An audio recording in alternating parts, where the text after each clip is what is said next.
This is Andrew Hall. You're listening to Dead Hand Radio. My guest on this episode is Jeremy McGowan. Jeremy is a U.S. Air Force veteran, a researcher, and UFO experiencer. I first became aware of Jeremy when he appeared on Season 2, Episode 3 of Unidentified, America's UFO Investigation. The episode was titled UFOs vs. Nukes, and Jeremy shared details of his encounter with the UAP during the episode. Since then, Jeremy has become active on Twitter and shared more details of his experience on various podcasts. Jeremy and I connected on Twitter and exchanged several messages, which resulted in a meeting over lunch and a long discussion about nukes, UFOs, and his experience in the military. We also talked about his relationship with members of TTSA and his plans to pursue his interests in the UFO phenomena. Fast forward about a month, I invited Jeremy to join me on Dead Hand Radio and talk about some of our shared interests, and the timing could not have been better.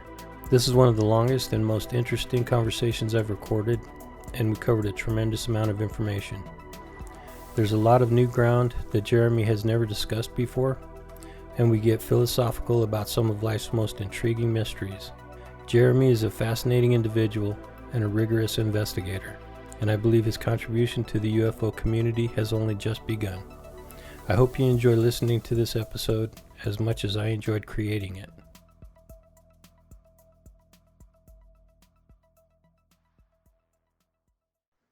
Hi, Jeremy. Welcome to Dead Hand Radio. How are you doing today?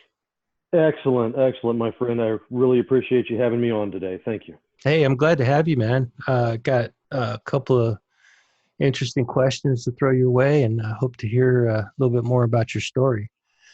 Yeah, for sure. I'm certainly not an expert on many things, but have a little bit of experience in a lot of things. So let's see where this goes. Good. Yeah. Okay. So I don't know how much you know about the podcast. It focuses primarily on the Cold War, its history, technology, science, culture, also how it affects our current day situation and going into the future. So it covers a pretty broad spectrum of topics. I've touched on things that are of interest to you and your journey.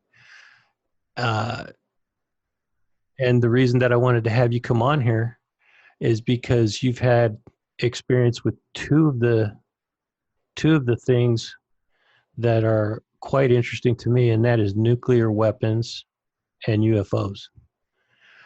Do you want to just give a brief overview? I know you've told your story several times, but listeners of this podcast might not have heard it in depth. So if you would just give a little brief introduction to your story and how it's led you to become publicly open and talking about this situation. Yeah, absolutely. And like you said, I don't want to rehash all the minutia and all the small details of everything, because it's readily available on multiple other podcasts, and obviously on the History Channel TV show Unidentified Inside America's UFO Investigation, where I appeared on Season 2, Episode 3, and discussed the incident there. But excuse me, in a nutshell, I was in the Air Force about a lifetime and 60 pounds ago. And during that time, back in 1995, I was deployed to the country of Jordan. And during my deployment, it became fairly evident to me that I was being used to guard what I later determined to be a recovered, stolen nuclear device that had been pilfered from the former Soviet states, or the former Soviet empire, which had been fractured into multiple different nation states shortly prior to the incident. And during my time in guarding this nuclear device, I was witness to a rather astonishing event where I saw let's just say I saw something in the sky that remains to this day, to me, completely and totally unexplainable. What are the other podcasts that you've appeared on and told your story, just in case somebody wants to go hunt it down and hear more detail? Yeah, I absolutely appreciate that, and I'm sure they do as well. It's neat how the podcast creators are very intertwined with each other and help each other out. So that's pretty cool. The first podcast that I appeared on was with Andy, and that was the podcast that's entitled That UFO Podcast. Oh yeah, Andy McGrillen. Yeah, he's a good guy. Yeah, Good interviewer yeah, too, huh? very good interviewer. Thick Scottish accent, but a wonderful guy. Hmm. And then I was on Ryan Sprague's Somewhere in the Skies podcast. Oh yeah, Ryan has an interesting podcast. He does a lot of experiencer interviews. He has a book Yeah, out too that he just recently republished. I have a copy of the book, and that podcast kind of centered more around on, like you said, the experience and how things have changed because of this experience, instead of the experience itself. And then last week I was on a relatively brand new podcast entitled the Esoteric Book Club, which just by title alone you wouldn't assume that it is a podcast, but it is quite in fact a very good one. And the host of that one has aimed that podcast more towards the esoteric and occult, and enables the listener and the speakers to comfortably dive into areas that would seem a little bit woo-woo for most folks, but he does it in a way that allows people to express ideas and events in alternative explanations. Yeah, that could be a very. I did listen to that episode.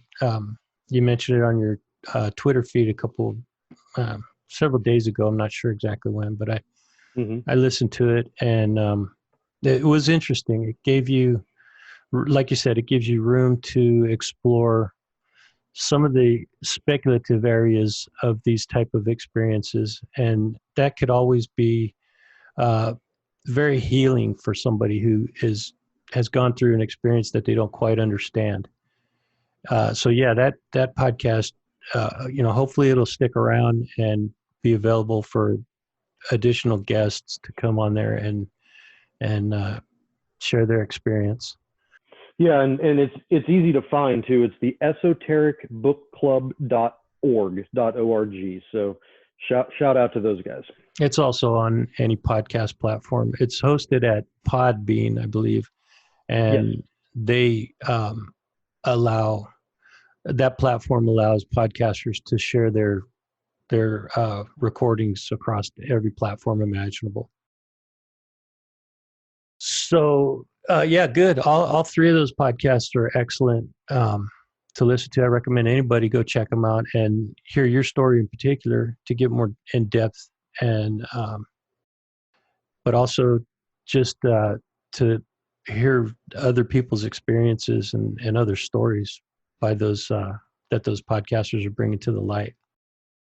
So your story starts in 1995, but prior to 95, you were in the military. Do you want to talk a little bit about that leading up to your experience? Yeah, I joined in 1990 and was going through basic training and technical school and all of that at the same time that the Soviet Empire was in the process of falling apart. And it was a very, very tumultuous time looking back in the history books. I don't know that I realized the significance of that time period personally or not, but you had arguably the most powerful nation state in the world basically crumble and fall to the ground. And there was a lot of buildup of our military. There was a lot of increased training, although I didn't realize that the training that I was going through was different than the training that had been previously done, just due to world circumstances and things like that. But even in basic training, they were teaching us about guarding nuclear assets and what they called at that time priority A assets, and things that I don't think many basic training cadets would have been exposed to. So it was an interesting time period in history with the end of the Cold War coming through in a very, well, let me backtrack and say the official end of the Cold War in a very tumultuous fall and crash. I honestly don't think the Cold War is over. A lot of people are bringing that up on this podcast, and I think I go with the idea that Cold War 2.0 is well underway. I think there was a period of time where we experienced a lowering of tensions, almost to the point where we didn't have to worry. It was almost like a gilded age between 91 and early 2000s. Maybe even right up to the 9/11 in 2001. And then things started to really go downhill. There was a time period where you could almost imagine Reagan and Gorbachev sitting down at a family dinner table and swapping jokes between each other. And it seemed to be a time period where people could lean back and take a breath and not have to worry about the world being on fire. And that lasted about a day and a half. You know, I think we're worse off now than we were prior to that. Well, times are certainly ramping up. Tensions are certainly ramping up across the globe. I don't want to get too much into modern day socio-political issues, but like you said, and I agree that the Cold War is in a new phase, if not a second Cold War. That said, going back to 1990, and we're looking at the collapse of the Soviet Union, as you mentioned. At that time, I did some statistical research just to see where we were at back then in terms of numbers of nuclear weapons available. Sure. Because what we're going to talk about moving forward is going to rely heavily on these kind of statistics. Now, in 1990, the U.S. had 10,904 nuclear weapons worldwide. The Soviet Union had over 3 times that amount at 37,000. They also had within their controlled states Kazakhstan, Ukraine, Belarus, and I think Lithuania was part of USSR at that time. I believe so. I honestly don't remember. An additional 3,500 nukes. So well over 40,000, close to 45,000 nukes in the Soviet Union. Well, not inside the Soviet Union. They had them positioned strategically around the globe, but they had control of almost 45,000 nukes. Sure. And overnight, that empire disintegrated. So it is almost without a doubt can be said that some of those nukes most likely fell into the hands of people that don't need to have them and don't really know what to do with them. Oh, for sure. I mean, there is official congressional testimony by John Deutsch, who back in the early and mid 90s was the deputy director of Central Intelligence. And there is direct testimony by John saying that they had received well over 100 reports alleging the diversion of nuclear warheads or components during the previous few years. So this was a statement by him in 1996, and the previous few years was when the Soviet Empire was falling apart or had fallen apart. And that at that time is well over 100 reports of diversions of nuclear warheads. So it's not just idle speculation based on statistics or based on assumptive statistics. It it is direct proof in congressional testimony by the Director of Central Intelligence that this has happened. Right. And with the amount of conflicts that broke out after the collapse of the Soviet Union, and those countries being in conflict, civil wars basically, being in control of those nuclear weapons, there's no way to even account for everything that was that could have been misappropriated.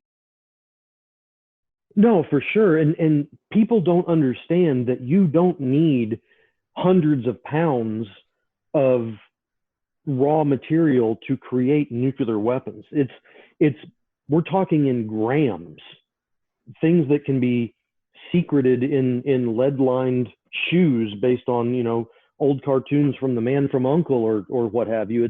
It's very, very small amounts of material. I mean, we know for a fact that back in, I believe it was 94 or 95, the German police seized about 6 grams of plutonium, and as well as I think it was a gram sample of enriched uranium.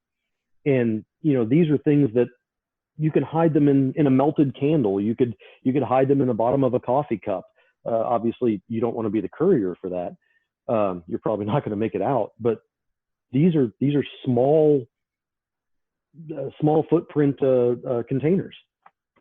Right. And yeah, as you said, it doesn't take a lot of material. It does take some high-tech equipment to be able to process that material into a weapon, which means that more than likely these weapons would have to be procured by a nation state in order to be weaponized. Oh yeah, Iraq, North Korea, any country that had, you know, since the late 1970s expressed an interest or desire to create a nuclear program. Obviously, I'm sure they would have come out and said that it is under the guise of nuclear energy, but I think everybody is cognizant of the fact that that's not their final aim. So any of these nation states that would have lobbied the United Nations for access to nuclear centrifuges to ramp up their energy production is fully capable of taking those 6 grams of plutonium and converting it into fissile material.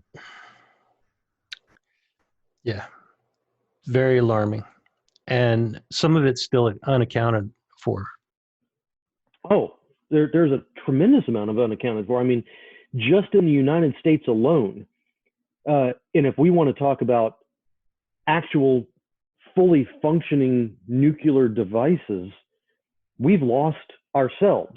Our own country has lost 8 functioning nuclear devices. I mean, just simply lost them. That's yeah, that's I tried to do some research on that, and the best I can do is say that the majority of those, or actually all of those nukes that were lost, were by accident. They weren't stolen. They were simply a plane crashed, and the missile, or not the missile, but the bombs that the plane was carrying, in some cases, was never recovered. Yeah, most of these were never. The only one out of those 8, the only one that really stuck in my head as one that may not have been technically quote unquote lost, but may have been a defection, may have been an actual what's the word I'm looking for? An actual taking of the device by a foreign state, was back in, I believe it was 1956, when we lost a B-47. And there was, I believe there was 2 nuclear weapon cores that were being flown out of MacDill Air Force Base. And the entire aircraft, the crew, the 2 cores, they disappeared. We never found the wreckage. We never found the nuclear cores. Never heard from any of the crew, and it's just gone. And I believe that those 2 cores had roughly a combined yield of close to about 4 megatons. but there was zero evidence ever found of that flight. After they took off, they just gone. I hadn't even heard of that incident. Yep, it's and that was 2 devices on that aircraft. Wow. Yeah, I'll have to read up on that because, yeah, that's interesting. So, and that was in the early days of the Cold War. Yeah, 1956. But yeah, that they just literally and figuratively disappeared. That's interesting, man. Wow. So, have you read up on that in any detail as to where that might have landed? No, all the speculation that I can find on that one is that, and this kind of goes into the woo-woo side of life, but they were flying out of MacDill to an overseas airbase, which was most likely the Bimini Atoll. They're obviously passing through the Bermuda Triangle. They hit 14,500 feet, go into a cloud bank, and they fall off radar. They're gone. They're not heard from. There's no mayday. There's nothing. They just did not come out the other side of that cloud bank. Wow. Well, so were they on a bombing test? Were they about to drop those nukes in the atoll? Because they were doing testing around that time still. I don't know. All I can find is they were heading from MacDill to a quote unquote overseas airbase. It's just my assumption that it would have been the atoll that they were heading to. Oh, okay. Where's MacDill located? South Florida. Oh, okay. So, and the crew of how many people? I don't know how many crew was on the plane. Well, 2 pilots, a bombardier, and probably a navigator, maybe 4. I would assume, and maybe some techs that would have been handling the core. Now, even though that there's been no official statement about the type of devices, the only real types of cores that we had back in 1956 was the Mark 15. So if you take 2 Mark 15s and put them together, that's where I'm coming up with about 4 megaton yield. Oh, okay. So they were 2 separate devices, though. 2 separate cores. They were combined. Okay. Yeah, I don't even know if they were fully functional warheads. I believe my research is showing me that these were just the fissile core material without the ability to go critical. It was just literally the cores themselves being transported probably to an area that had the rest of the equipment and the rest of the processes necessary to create a functioning nuclear weapon. So here's a question that you may not have an answer to, but I'm going to throw it out there anyway. Sure. What could cause a plane to go off radar at that altitude? Speculation by myself. A pilot could easily turn off their transponder. They could fly into Cuba and be rewarded with accolades from the Soviet Empire for, defection. They could crash. They could the pilot and the co-pilot, or the pilot against the will of the co-pilot, could have a moment of mental instability and say, what the hell am I doing carrying nuclear devices, and nosedive into the ocean. There's a lot of things. I mean, if you want to go on the conspiracy side of it, and look back at the history of what we talked about at the onset of this show, is the interest level between potential UAPs and nuclear devices. It may have just been pulled out of the air. That's certainly a possibility. Did ground-to-air missiles capabilities exist at that time? I don't know. We had ground-to-air. I don't know what their tracking capabilities were. I don't know what the ranges were, and if they had left the coast of Florida and they were 60, 80 miles off coast. I don't know what the range of those missiles would have been. And I don't believe that we would have had anything land-based in the southern Everglades. Cuba may have had something donated, quote unquote, from Russia, or there could have been a naval launch of a sea to air type of missile. But I have no idea other than just pure speculation on that. Yeah, you know what? After I asked that question, I remembered there was ground-to-air capabilities that existed at that time, so it potentially could have been shot down. But even if it was shot down over the ocean, it's quite possible that there are no remains to be found. Everything's at the bottom of the ocean. Yeah, there's a lot of water out there. So, and if we drift over to the area of weird, which I often like to go, as you said, there has been, and it's well documented, that there's been an interest between UFOs and nuclear weapons, nuclear energy, nuclear power plants. Oh, for sure. And just to touch on it, I mean, I don't know how much your listeners are involved with that side of the world, but just on the TV show that I was on, there was an entire episode discussing the relationship between UFOs and nukes. And then the episode that I was featured on was literally titled Nukes or UFOs versus Nukes.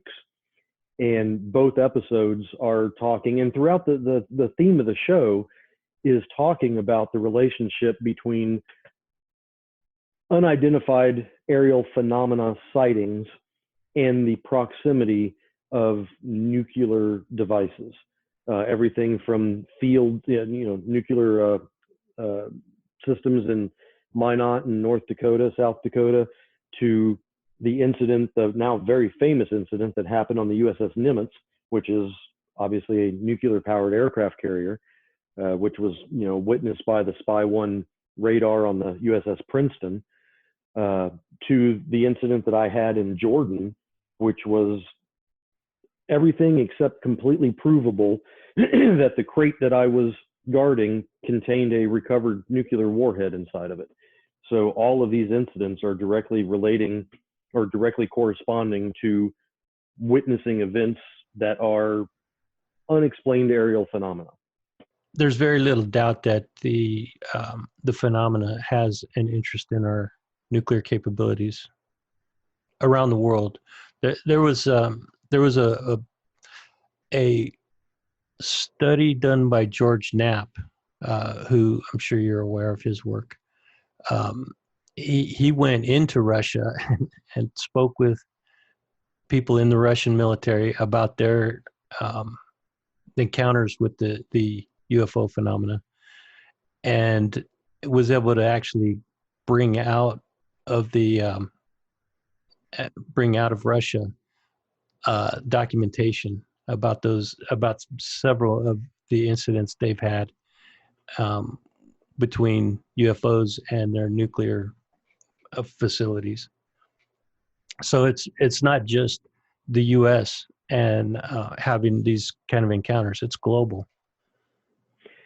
Yeah, it is truly a global event, and if a season 3 of that show comes out on the History Channel, I believe they're going to take it to a global scale. They hinted at it a little bit at the end of season 2, where they were going into South America and once into Italy, and discussing the processes with government officials and witnesses in those countries. But they haven't really, other than touching on the Rendlesham incident, they haven't really gone into the European Union or Eastern Europe or anything like that. But I expect that to occur soon. And I know that Japan has just signed an agreement with the United States to jointly study the UAP phenomena. Yeah, that was encouraging. And I think that's the only way that we can have any kind of put any kind of answer to this question is through a global effort. Everybody working together to figure out what this thing is. Yeah, and this encourages me more than anything else because it is virtually impossible for anything more than one person to keep a secret. If two people know it, it's no longer going to be a secret. Now, granted, the United States government has done a wonderful job of covering up or providing disinformation or confusion and preventing people from understanding what the actual truth is. But if there is collaborative work between Japan and the U.S. and then eventually Britain and the U.S. On studying this phenomena, this just opens up the potential for verifiable leaks to come out. And I think that's where the majority of the rest of the world's information and understanding of this process of disclosure is going to happen. It's not going to be from direct statements. It's going to be either from authorized leaks or unauthorized leaks that contain irrefutable data, irrefutable evidence of this process happening. That's possible. I think at some point, sooner or later, a world leader is going to have to come out and say, this is what we have, this is what we know, and this is where we're going from here. I just there has to be a point where you have this grassroots effort, which is like what you're talking about, where we as a people have a disclosure, which is already speculated to be well underway. Yes. Have a disclosure effort where you've got, I guess they call them whistleblowers that are coming out and saying, and this has been going on for decades. Well, ever since the beginning of the Roswell incident, this has been going on. But I'm reading this book, AD, After Disclosure. Yeah, and familiar with it. Yeah, okay. If you haven't read it, I highly recommend it. I'm such a slow reader. I'm only on like chapter 3 or something like that. But it's exactly what we're talking about. That a global leader comes out and discloses what the government knows, and they don't have all the answers. Even if they have the craft, they don't know how it works. There's so many unanswered questions that it has to be put forward to the global community to be able to answer these things. Yeah, it's basically crowdsourcing information. Right. It's interesting that they come to that conclusion. And just a little bit of history on where I'm at. Until I was on that show, and I didn't even go on the show to really tell the story. I went on the show to see if I could use their resources to track down the person that was with me on that deployment that saw it when I saw it, because I wanted to validate my personal memory. But ever since I went on that show, I've started kind of going down this rabbit hole of information seeking and trying to understand. And I've been in constant contact with Lou Elizondo, with Sean Cahill. I've spoken with Kevin Day.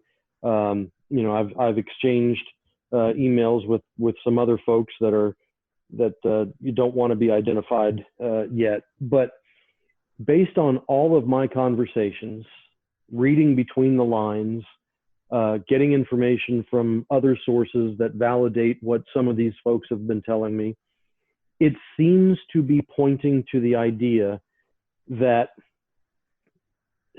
and this is where the woo-woo gets a little bit strange to talk about, but it seems to be that we, and I have to say that I don't know if we means the United States, if it means a coalition of countries, or if it means a faction of us inside the United States without the knowledge of the rest of it. I don't know, but it seems as if we understand who is in the saucers, who is in the black triangles, and has absolutely no idea who is in the Tic Tacs.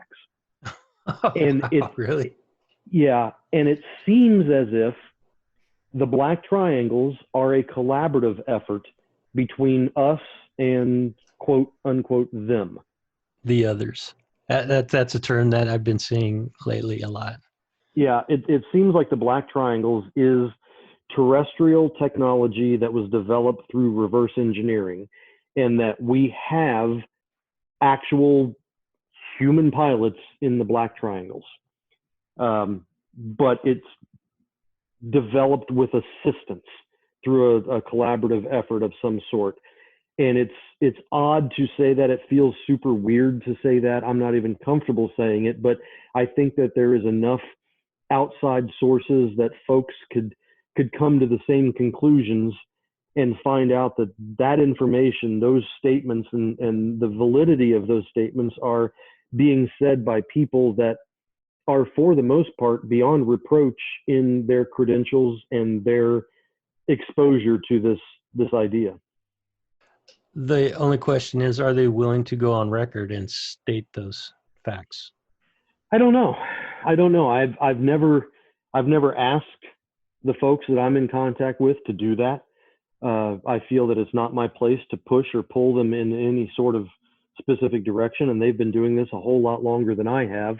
I think that they probably will say things when they are personally good and ready to say them. And if I had absolutely unquestionable, verified information to prove what I'm saying, I'd probably shut the hell up and not say anything about it. Well, that would be a tragedy because the information needs to come out. And even if it's unverified. Well, unverified and undocumented information, I have no problem talking about, because people have the right to choose what they want to believe and what they want to hear and what they want to see.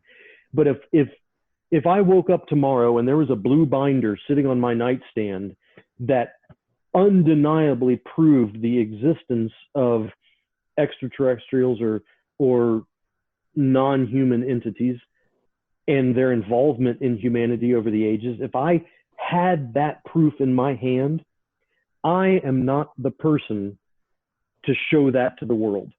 I would inevitably do it incorrectly, and I don't want to be responsible for people jumping off of bridges. I've often been pretty skeptical of that scenario, that people would, be so traumatized by the admission that we're being visited that they would just give up all hope, commit suicide, go into complete primitive mode, and destroy civilization. I've always been skeptical of that, but the more I look into this and the more I realize how easily influenced human beings can be, it seems probable to me that actually could happen. Oh, well, it could happen on both sides of the argument. I can't remember what the name of the cult was, but you had that group of folks that back when Halley's Comet came through, I think it was in the late Heaven's Gate. Yes, thank you. They all dressed in purple robes with Nike tennis shoes and killed themselves because they thought that by dying at that moment, their consciousness would be transported to a passing by UFO. So if disclosure comes out and proves this existence, and it doesn't say anything else, it just proves the existence thereof, then people are going to fill in the blanks, and they're going to say, they're going to be ascribing human characteristics and human traits and human behaviors to something that is definitively not human, and they're going to be wrong. And they're going to take actions that are in contravention to their best processes for longevity and health. So I don't want to be that guy that creates the next Heaven's Gate. Well, maybe that is one of the reasons that no administration to date has come forward and put out this information. There's a couple of other theories that I tend to go along with, but it's possible that there's not just one reason. There are a multitude of reasons why the disclosure effort has gone it's come to the fore several times throughout the history of the phenomena, but it's always been pushed back down for some reason. Yeah, and it's interesting you say push back down.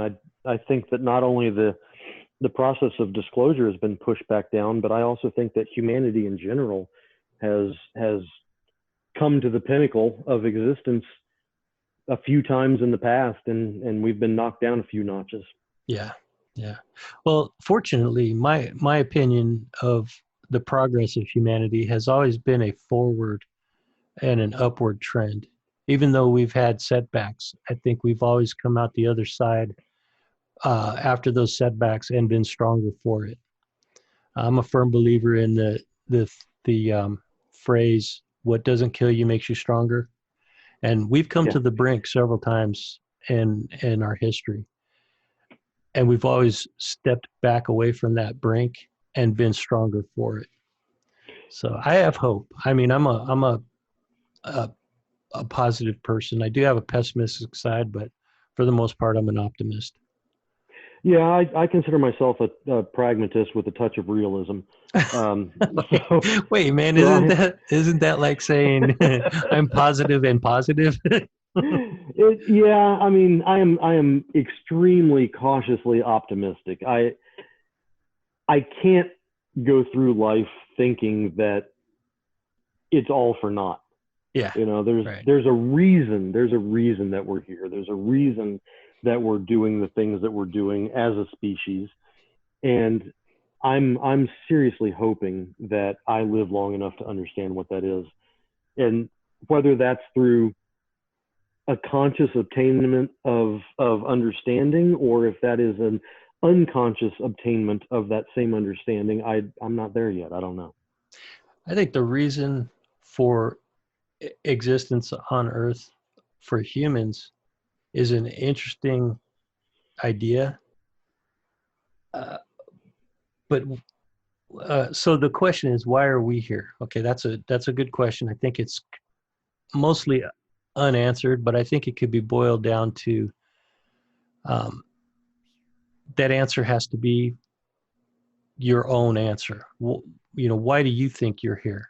And I think for most people, to be able um, to continue going forward, the reason you're here is to make a difference, to do something that is going to impact your little piece of the world.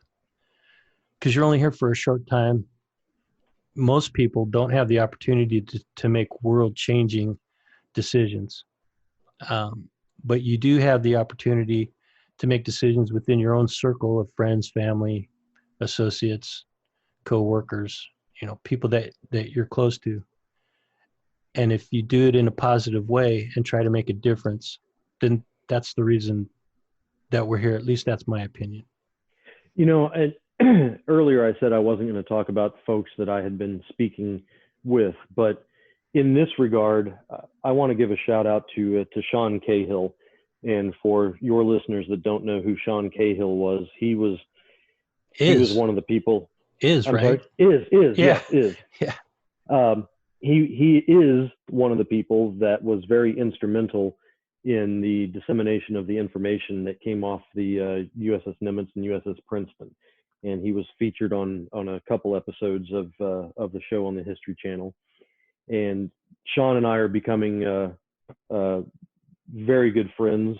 We talk on multiple times a week, but Sean has opened my eyes to multiple possibilities of the basically I feel like I'm quoting Norman Vincent Peale in The Power of Positive Thinking, but that is literally what this comes down to be, is the understanding and the idea that unconscious actions and thought can affect consciousness. It can affect outcomes. It can manifest destinies and can manifest different types of existence. And he's in the process of a personal journey, much further along than I am, in being able to come to personal realizations.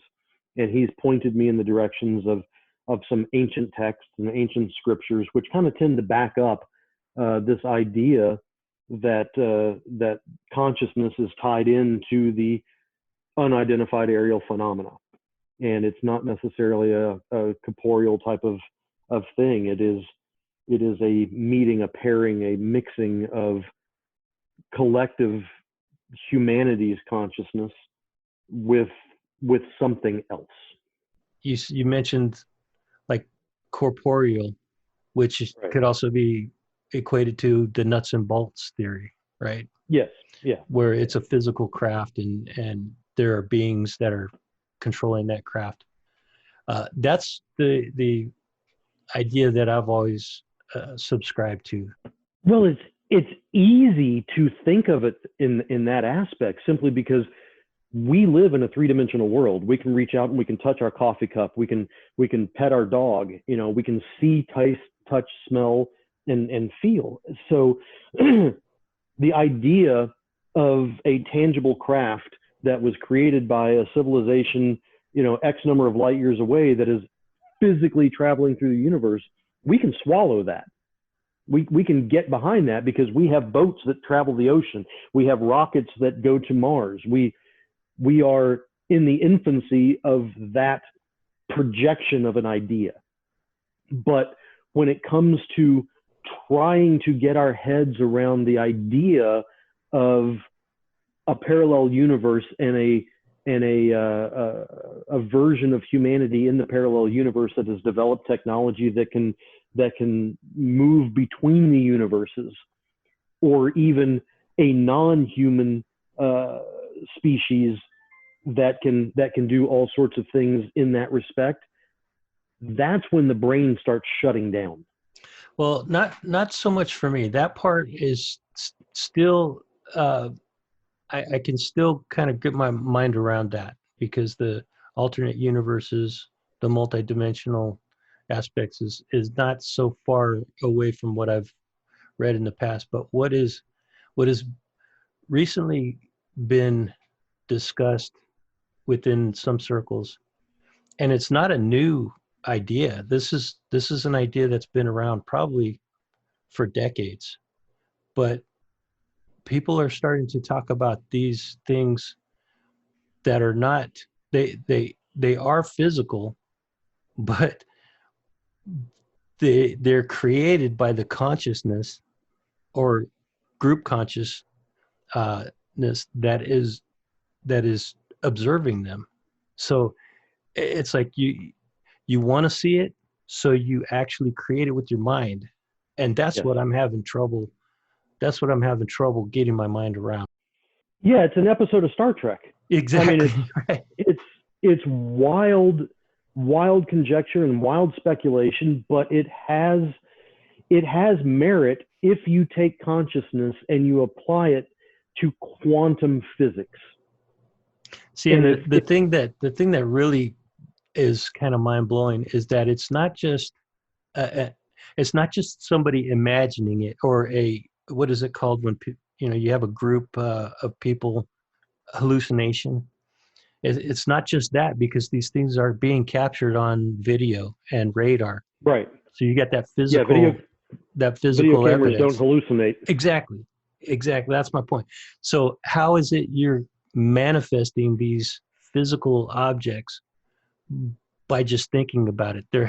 Is there a technology that can read your thoughts and project, or it wouldn't even be a projection, it would be an actual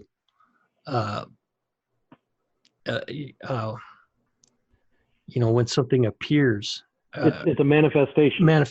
Yeah, I mean, that's the thing that these guys are talking about, that just kind of out there, blowing my mind. Yeah, it's bizarre to think about it, but if you apply the ideas of quantum physics to the idea that consciousness is a thing, and by a thing I mean a singular thing, and that each and every person on this planet is part of the same consciousness. So it's like a river. It's like a river that we all can walk up to and drink out of.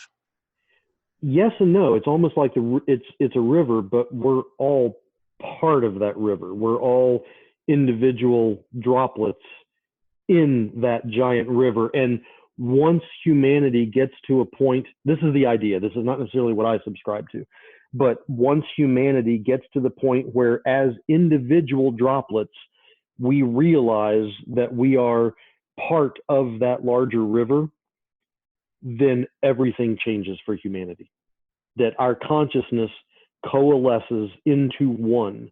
And this is the idea between this idea and quantum physics, this idea and ancient texts, and this idea and even in Christianity, where we are seeing things in the Dead Sea Scrolls, in the ancient Hindu texts and stuff that tell us that we are godlike, or we are created in the image of God, or that God is within all of us.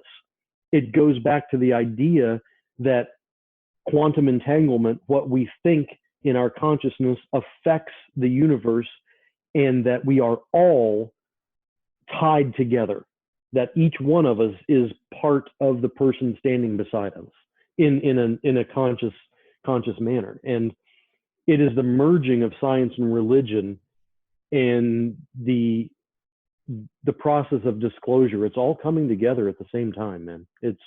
It's weird, and I don't have the answers. I don't have the understanding, and by and large, for the most part, I'm simply regurgitating the thoughts and ideas that much deeper thinkers than I have given to me for a generation. I mean, going back, like you said, back to ancient texts.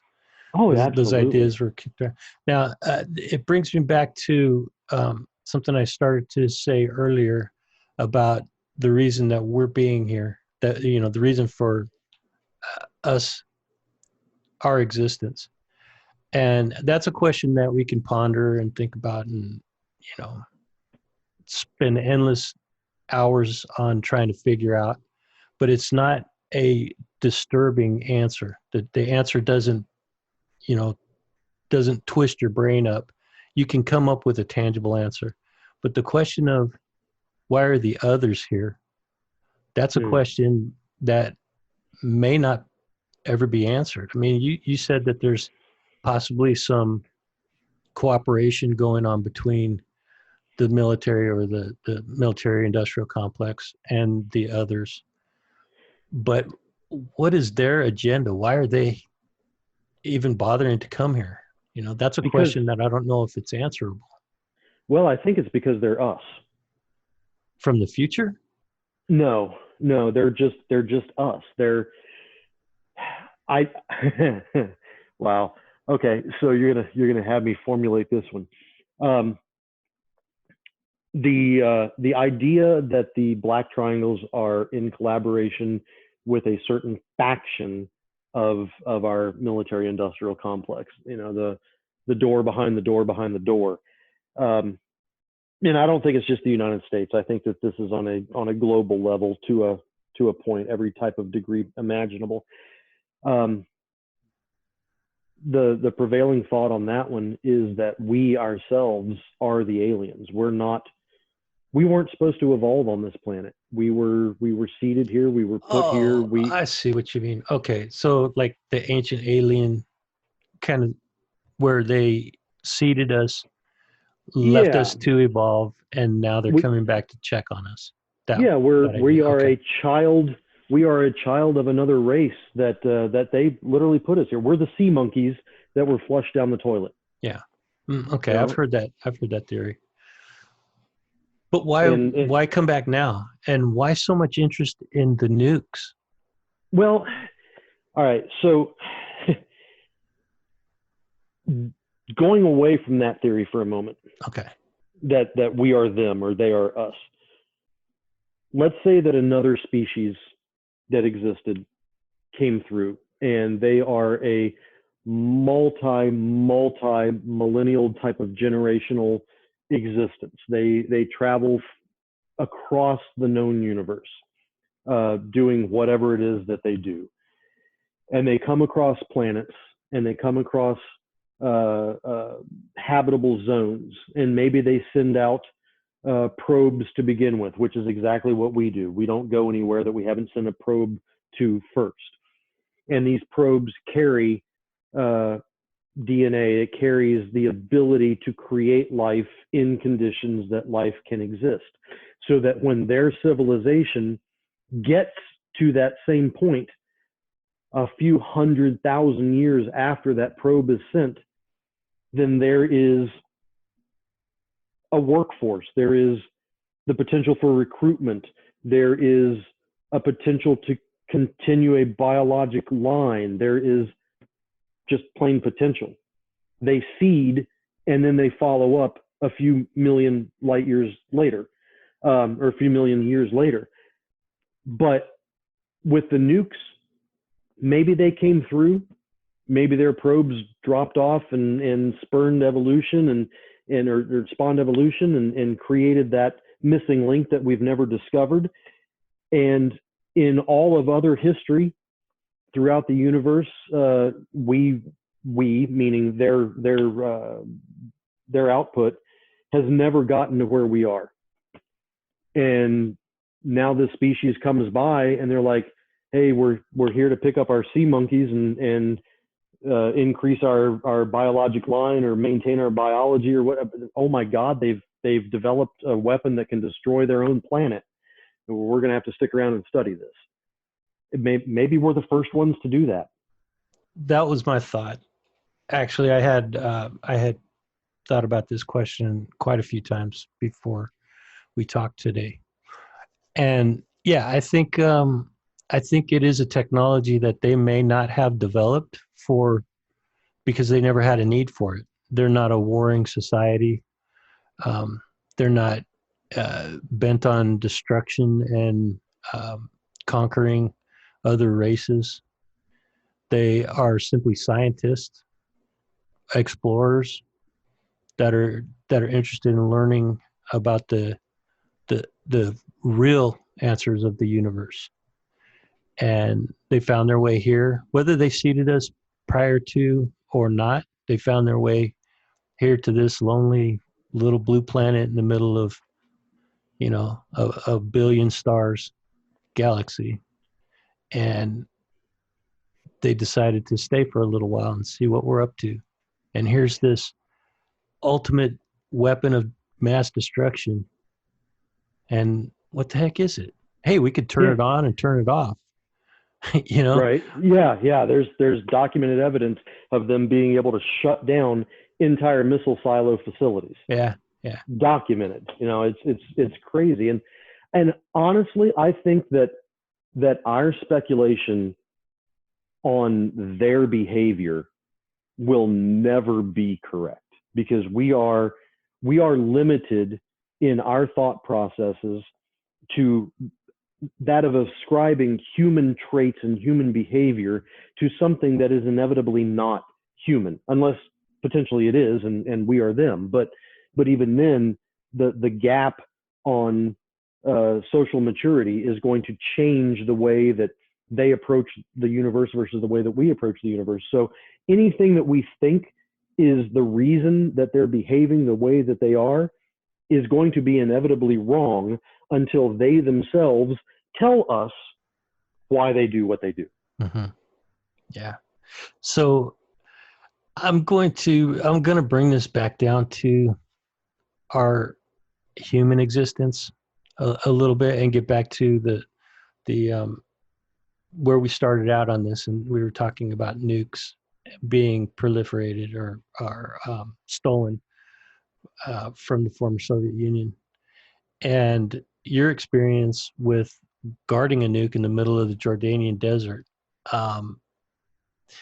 Now, do you have any, besides, during your research, you've come up with some evidence to support your theory, but do you have any idea where the nuke came from?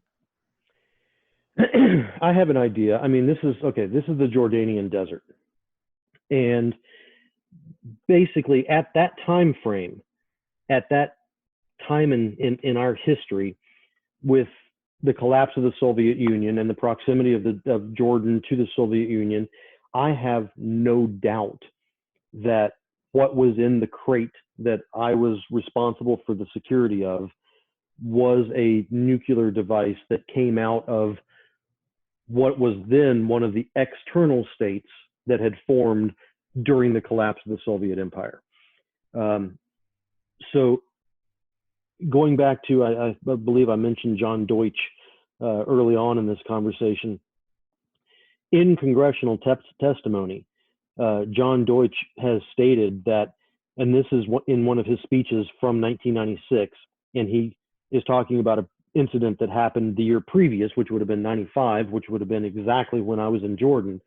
He is stating that Jordanian authorities had intercepted a shipment of Russian-produced missile guidance instruments that were bound for Iraq.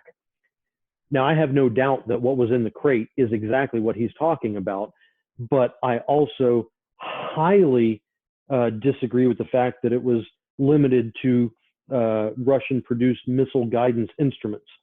I am personally convinced that it was a nuclear warhead that had been recovered that was also bound for Iraq, maybe in conjunction with missile guidance systems and components. But I was there. That crate was the size, you could park a VW Bug inside this crate. And, you know, the command and control that was there told me, don't get near it. Don't let anybody else get near it. And of course, you know, I'm in my early 20s. I'm working night shift in the middle of the desert. And I think I was a senior airman at the time, very low ranking, and didn't really care much about much at the time. But we don't do exactly what we're told to do.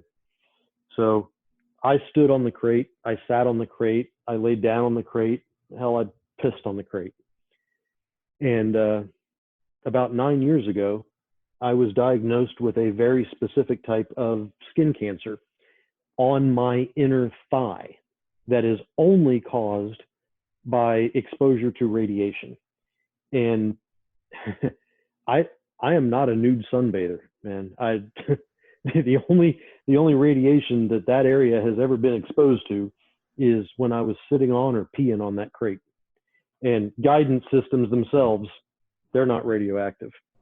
The warheads are. Yeah, they're not even close to the missile or the warhead. No, the guidance system's not even close to the warhead. They're not. And through my ideas and conjecture and personal research, if you're going to steal a warhead, you don't want the whole nose cone. You're after the operational, the functional parts of this thing. You're after the core, you're after the components that cause it to go critical, and you're after the guidance systems to be able to mount this thing and weaponize it. Mm-hmm. You are going to dump the shielding. You're going to dump the nose cone skin. You're going to dump everything that creates weight, because you're going to be in a very nondescript vehicle crossing the Middle Eastern desert, going, you know, probably hell across Mongolia, or any of these open barren territories in a vehicle that doesn't have much fuel. So you're going to save as much weight as you possibly can. And that, by stripping it, you're going to increase the isotopic signature, the exposure to radiation, because there's no more shielding, because you dumped it to save weight. So this does two things. This goes back and proves my point that I was exposed to radiation. Therefore, I think that it was a nuclear device inside that crate. And the fact that without the shielding, there's more of a chance for the phenomena to be able to see or identify or track this device as it goes across the desert. It almost seems like it would have come through Iran and Iraq to get to Jordan. If it was coming from Turkmenistan or Kazakhstan, one of those countries, in that part of the USSR. If it was coming from Ukraine, it would have come through Turkey and possibly through Syria to end up in Jordan. But it just seems like a strange place for it to end up in Jordan.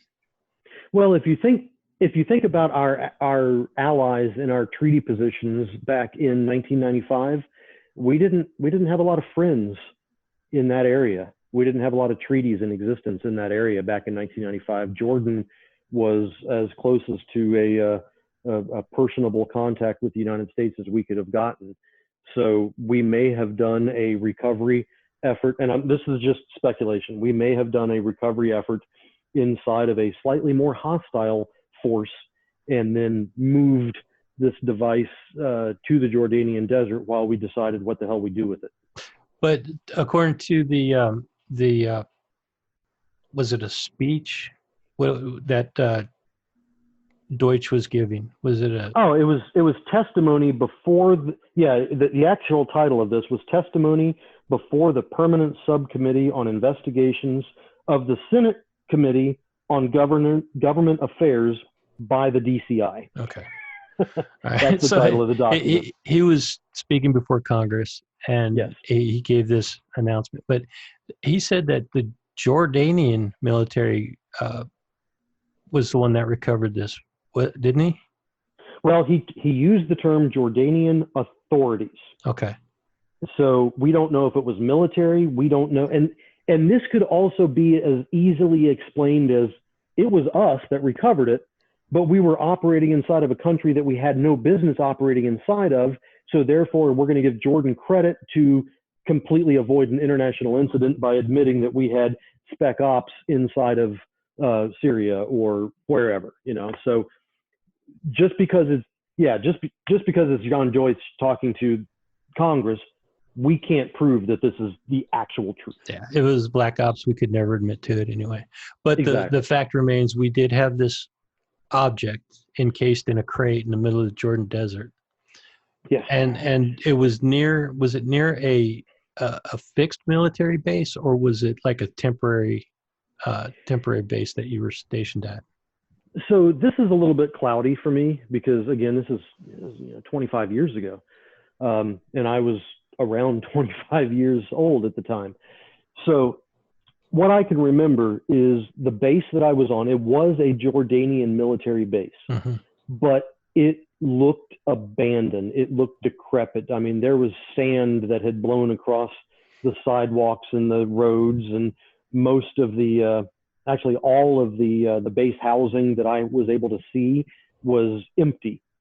There wasn't anybody in it. Hell, there weren't even windows in half of the structures. So it looked as if it had been abandoned or never used, or it was in the process of being revitalized. But the position of this crate was so far away from the infrastructure of that base, so as it was isolated. It was completely cut off from the rest of the cantonment area. They probably knew it was irradiated. They probably knew it was dangerous for humans to be near it. What was your shift? Were you out there multiple times or just one time? Oh no, I was out there for I don't know, 5 or 6 nights. And what was your shift? How long were you out there each night? Oh, I'd work 12-hour shifts, and Okay. It was basically from dusk to dawn. So, but they told you don't let anybody near it, don't touch it, don't go near it yourself. Yeah, you had a specific area that you were not supposed to go within. Yeah, well, there were no cordons around the crate. There was no markings on the crate. It was just a giant wooden crate, like I said, that you could park a VW Bug inside of.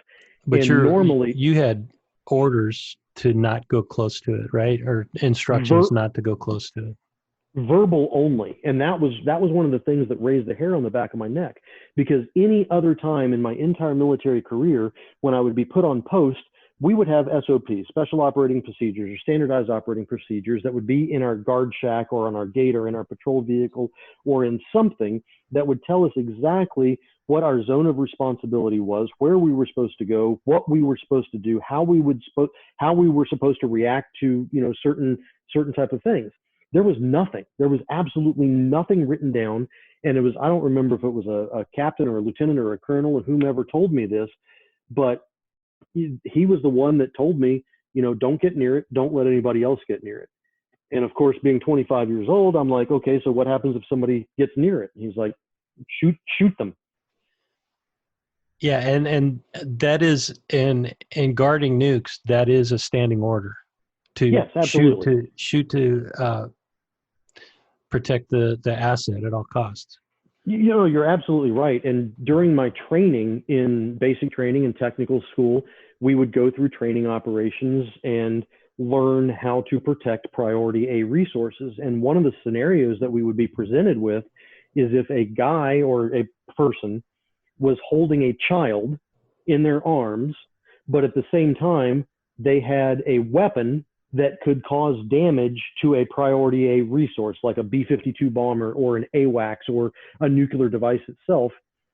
Our standard operating procedures were to shoot through the child to take down that threat. So, and that to this day bothers the hell out of me.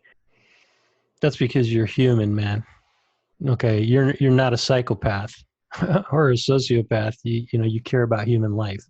Yeah, and a guy with a gun is not going to detonate a nuke.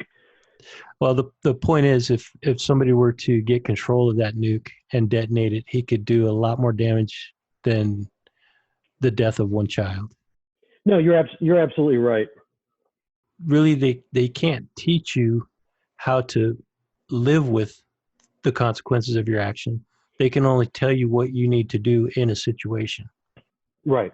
And they're saying that to do the exact same thing in the middle of the night in the Jordanian desert, and they're not going to do that over guidance control systems. I agree. I completely agree. And the fact that you had developed some strange form of skin cancer in an area that's never exposed to the sun, unless you walk around microwaving Hot Pockets in your bathing suit, in your birthday suit.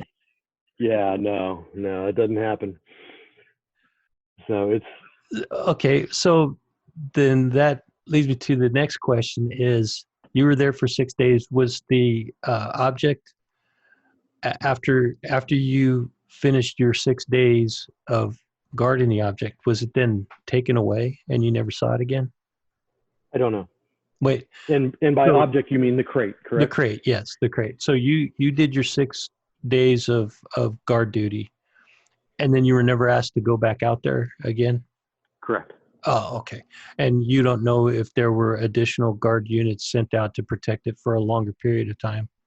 No, I've spent an inordinate amount of time over the past year or so talking to people, researching military operations, and doing all sorts of open source intel collection. And to summarize, it appears that the final dispensation of that crate was not back here in the United States. We did not bring it home. And I'm not yet at a position either mentally or security wise to say where I believe it ended up, but where it ended up, in my opinion, is cause enough for me to be suspect of pretty much everything the government has ever done that I thought was done for the right reasons. Now, I'm not saying that we're always the bad guy. I'm saying that, yeah, we're the best country on the planet as far as I'm concerned. But previously, I pissed red, white, and blue. Now I question why. Is it necessary? Do we need to do this? What is the outcomes? What are the ramifications? Who are we going to upset? Things like that. I want to understand the dynamics of everything that the United States goes into, because I don't trust a lot of the decisions that we're making. I think a lot of people feel that way. And the more information that comes to light, the more that people are going to be sympathetic to that. So what we don't realize as a society is that the people that protect our freedom sometimes have to make decisions similar to that situation you were talking about, where you would have to shoot through a child to disable a bad guy to prevent him from doing worse harm. Those things are often, but on a grander scale. Yes, exactly. And those decisions are very rarely, if ever, publicly brought to light. So people don't know. The average person doesn't know the decisions that are being made sometimes on a daily basis to protect our freedoms. And if we did know that, who's to say that we wouldn't go along with that, and agree with that decision? Okay, yeah, you know what? Yeah, we can accept that decision because it means that we still get to remain a free society, free and open society. And we get to continue to have a roof over our heads and feed our families. But there's a group within our society that would strongly, vehemently oppose that decision and believe that no freedom is worth that kind of making that kind of choice. Yeah, I mean, if you look back at the history, I mean, when we dropped 2 nuclear bombs on Japan, it ended a war, 100% guaranteed. There is no question about it that World War II stopped because we nuked Japan. But in retrospect, in hindsight, if you take humanity and look at humanity instead of looking at the United States, was that the right decision? We still have our country, we still have our way of life, but we killed civilians. I'm not saying that was the wrong thing to do. I'm questioning whether or not we should have done that, or should we have won the war in conventional means. Okay, you're not the first person to ask that question. Many people have asked it, and you have to put yourself in the chair of Harry Truman at that time and realize the number of casualties that would have been on both sides if we had gone in and done a ground assault in Japan. Oh, you're absolutely correct. So you have a choice, and the human being in me looks at the picture of the child that has, third-degree radiation burns and thinks that child had no choice in any of this, whereas the soldiers that are fighting each other, they had the choice, and in a conventional war where you have gun pointed to gun, is that better or worse? Even if the numbers are higher in deaths on both sides in a conventional war, is that better or worse than killing 140,000 civilians in an eighth of a second? Which is the right answer? And I don't know. I agree. That answer is elusive. The only way you could make that decision is to be forced to make that choice. And the only person that was ever forced to make that choice was Truman. And we know what the result of that was.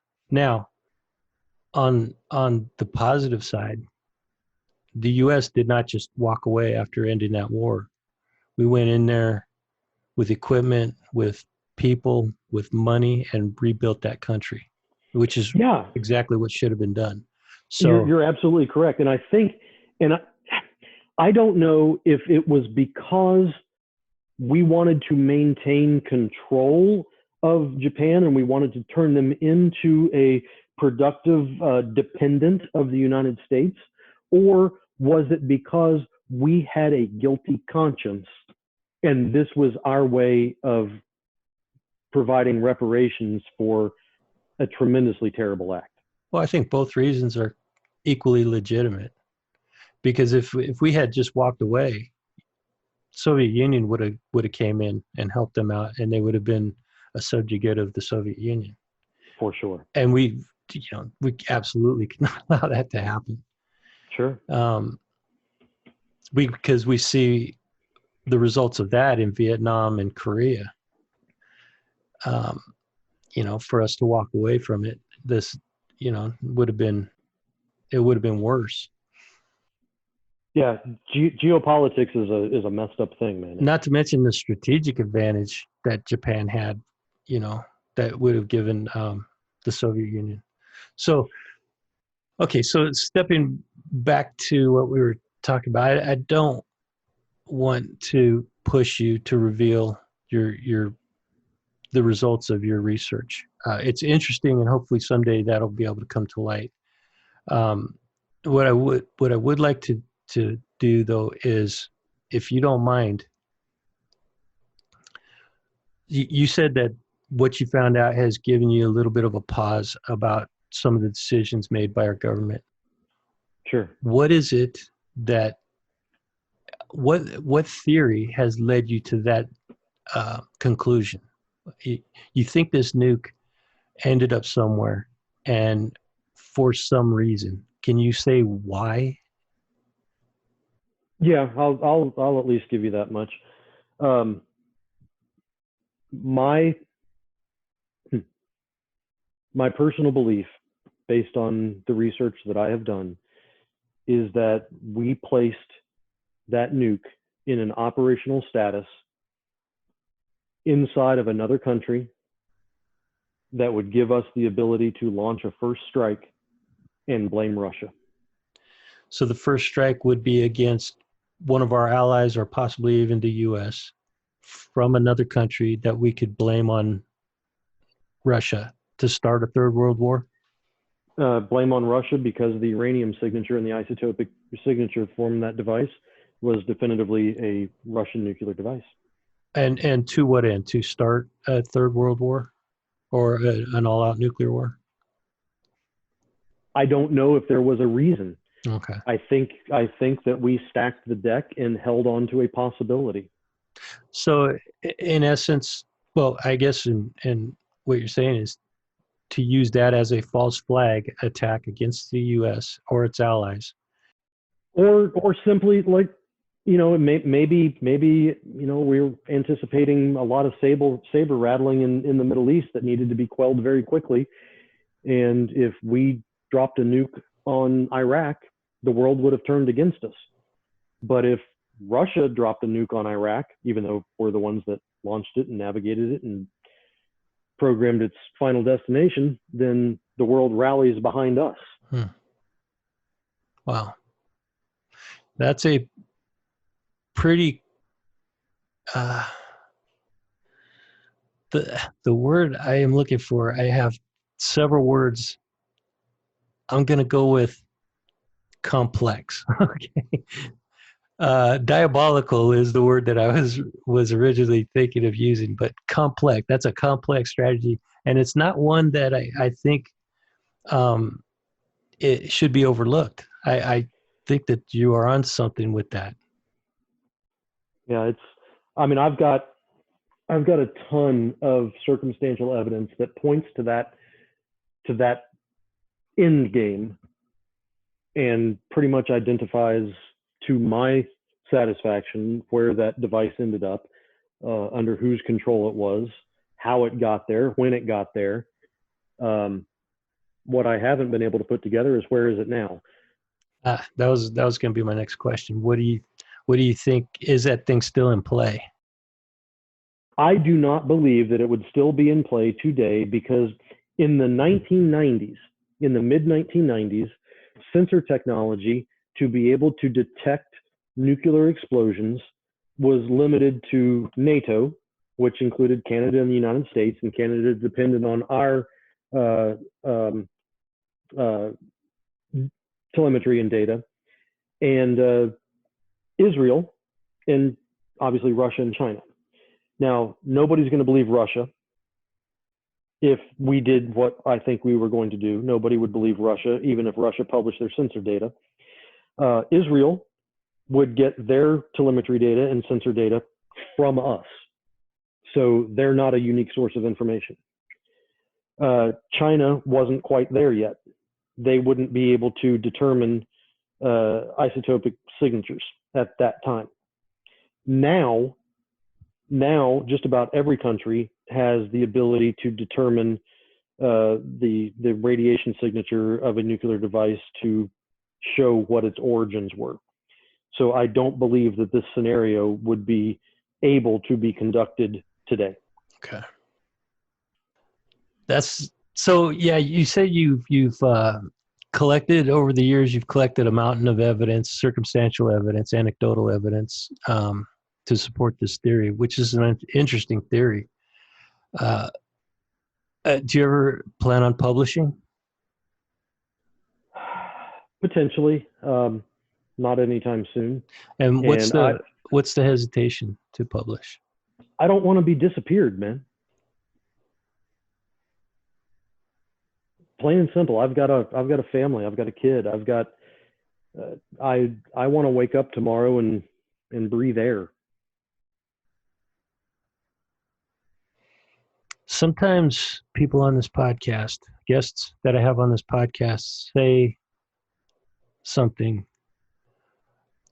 that creates a disconnect in my brain that actually makes my brain stop working. And what you just said right now, it has done that. How much of this do you actually want me to air on the podcast?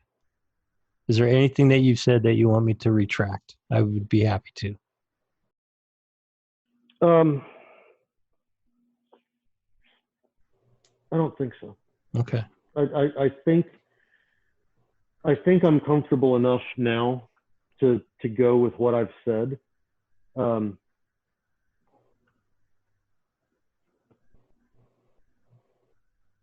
Yeah. Okay. Well, that says a lot because two things. The reason I said that is for twofold. One is I want you and the listeners of this podcast to know that if anything is said inadvertently that the guest doesn't want to be put out there in the public, that I will respect that wish. Yeah. And secondly, it tells me how strongly you believe in what you presented here today. Well, the other thing that I want you and your listeners to know is that I do maintain a secret security clearance. And I have run this scenario through my head multiple times in understanding why I have a secret security clearance and what I could and couldn't say that would jeopardize my employment and my possession of this security clearance. Under no circumstances would I ever divulge any information that I was given by official sources. Absolutely anything that I have said today has been put together by open source information collection. None of the information that I have has been given to me illegally.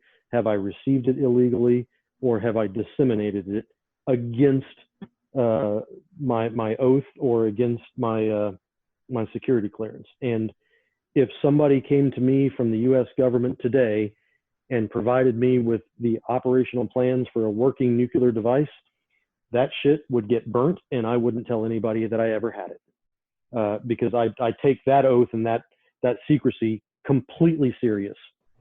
Now, that being said, that's important that you say that because that opens the door for other researchers to take what you said and take a similar path to what you have taken to discover this information and possibly come to the same conclusion.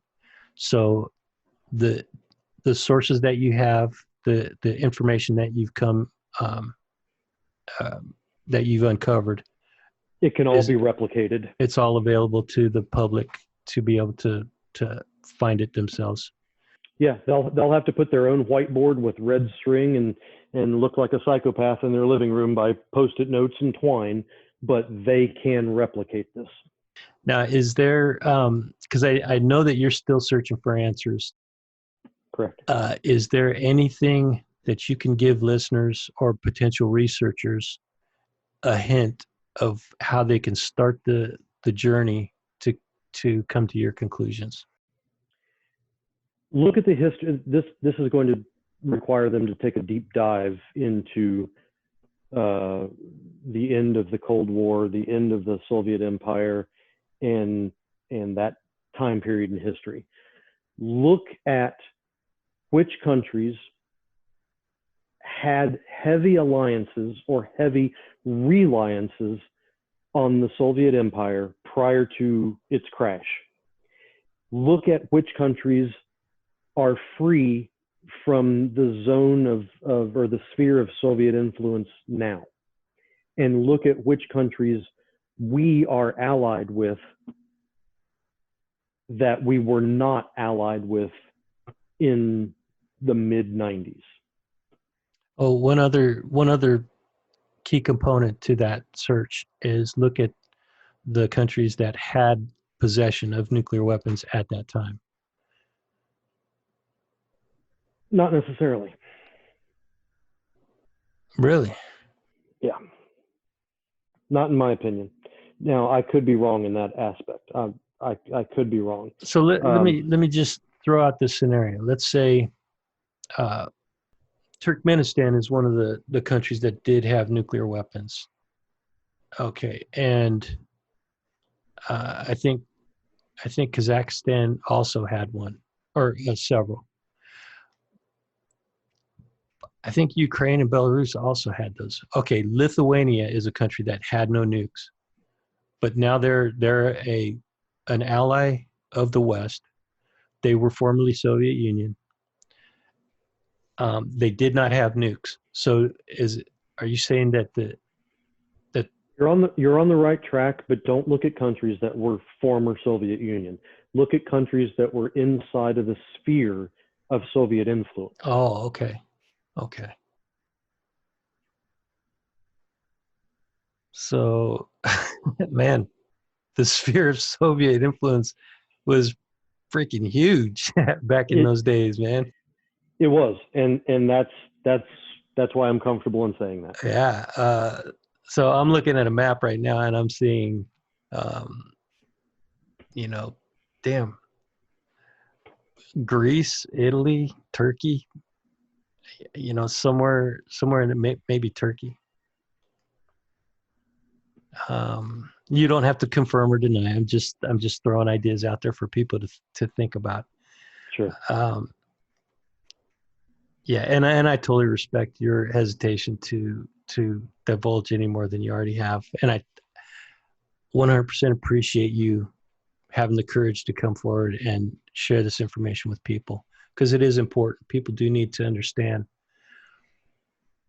They need to understand, number one, that these things are possible. You're not the only person that could come up with this scenario.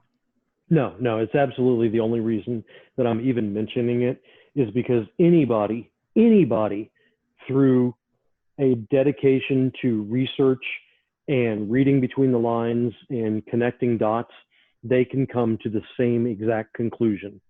And if a government official showed up tomorrow and presented me with a handbook that confirmed my suspicion, I would never mention it. I would never say that it happened. Because I am under a security clearance. Everything that I am saying is open source information collection from no official source. Now, if that folder or document was declassified and made public, then you could talk about this without any hesitation or fear of repercussion. But that would have to be declassified first. It would have to be declassified, and I'd probably consult with an attorney first. That would be smart. Yeah, that would be smart.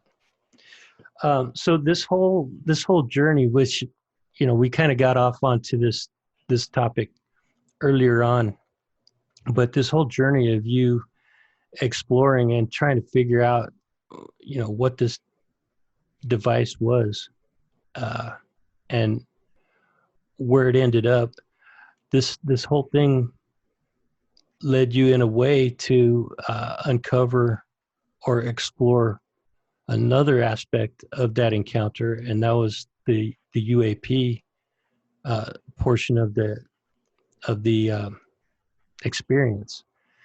And so my question is, and this is a tough one, where you're at now, which element of the experience to you holds more interest? Oh, for sure. So what I believe happened with the stuff that was in the crate, it pisses me off. But anger is not necessarily a tremendous motivation for me unless somebody does something against my family. My curiosity right now has really, really been stoked with what everybody is calling the phenomenon. Mm-hmm. I think that I've already answered my own question about the contents of the crate and the dispensation of the crate. I don't have any answers on anything else. So until I showed up on that TV show and until I was interviewed by Lou Elizondo, I had never once in my life picked up a book on UFOs. Well, I take that back. I think when I was in high school, I may have read a book by Eric von Daniken that had been written back in the 60s. But other than that, I never walked into the New Age section of a bookstore. I never picked up a book on UFOs. I didn't listen to UFO podcasts. I would fall asleep watching Ancient Aliens at 2:00 in the morning when there was nothing else on TV. And that was the extent of my trip down this rabbit hole.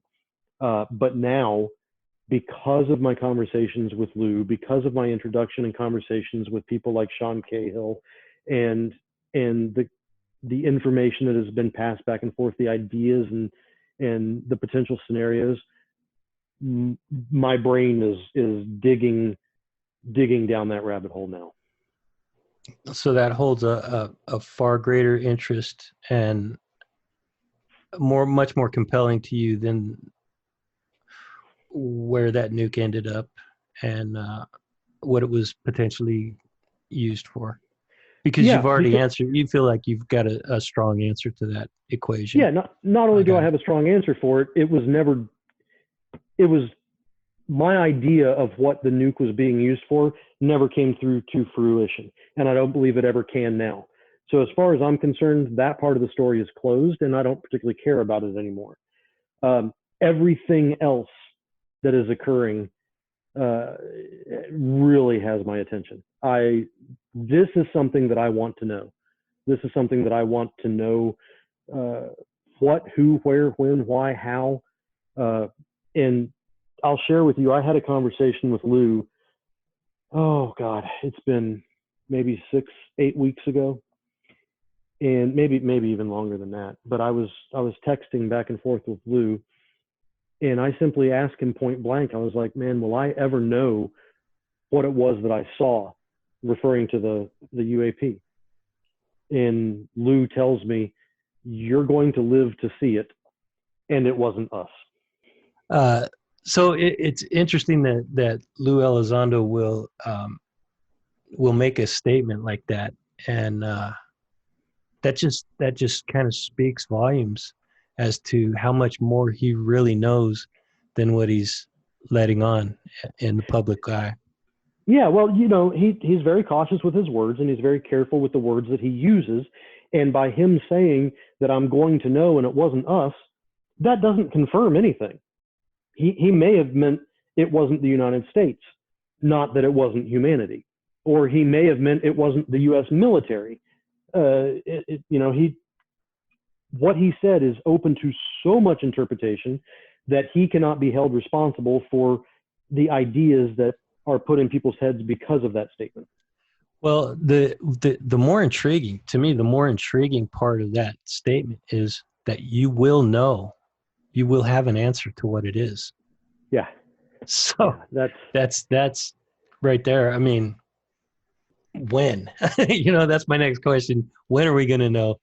For sure. You touched on the idea that humanity is not going to fall apart when disclosure occurs. I do agree with you on that. As a whole, humanity will not. We talked about the Heaven's Gate guys and things like that, and what I don't want to be responsible for. But the scientists just came out last week and said, "Hey, we've discovered life on Venus, or we have discovered signs of life on Venus." I don't think anybody cared. Yeah, and right after that, Russia comes out and says Venus is ours. That, in my opinion, that was to distract people. That was a big bully coming out and making a bold claim so that everybody looks over here when what's really important and people need to pay attention to is in a different direction. Yeah. Because did you see how many people got so irate and so angry by Russia making that claim? Yeah, of course. Nobody cared that there's potential life elsewhere in our solar system. They cared that Putin is claiming a planet. Yeah, exactly. Everybody completely forgot about the fact that we've discovered signs of life on another planet.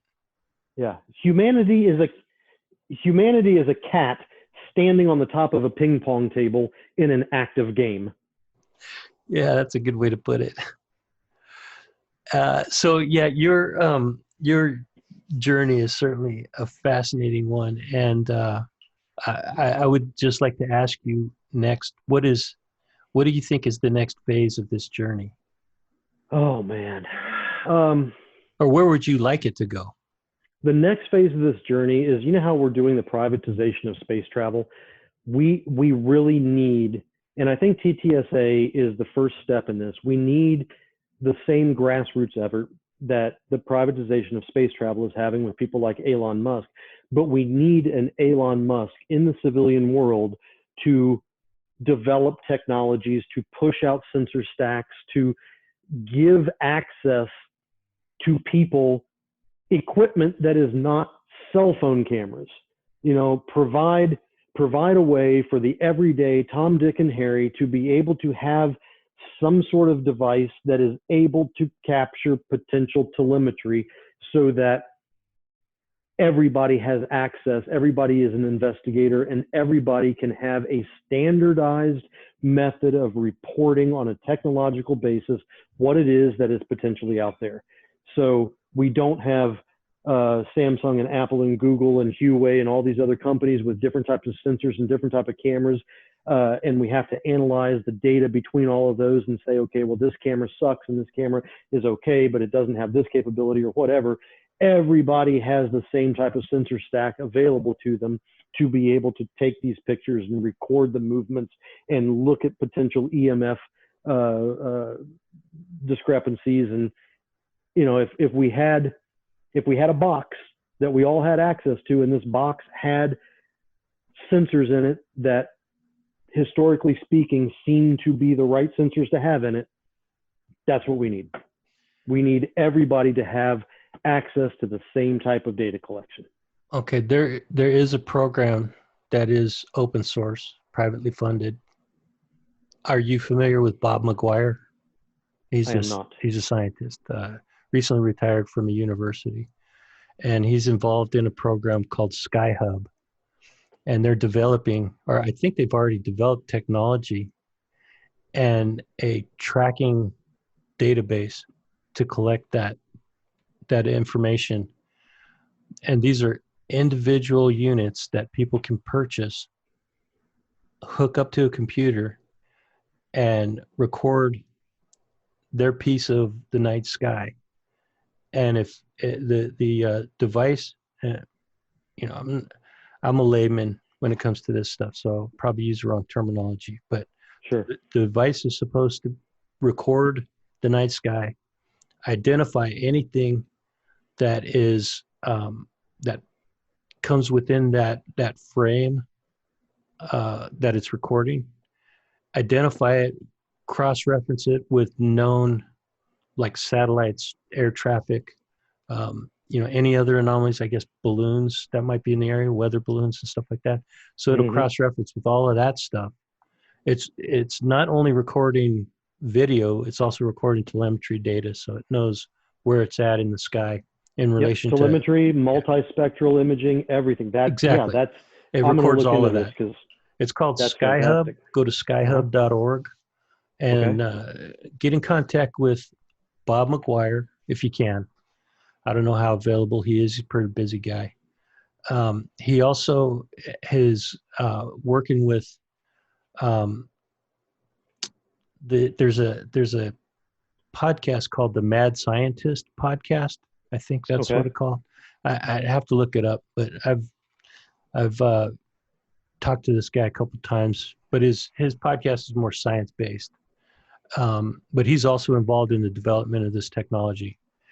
And then they collect all the data, and the data is sent directly to a central hub and correlated and cataloged for people to study, for scientists to go in there and study the data and interesting, come up with conclusions. Yeah.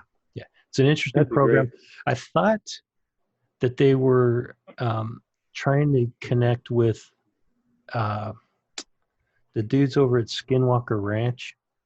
Oh, Brandon Flugel But and yeah, Brandon Fugel, and his team.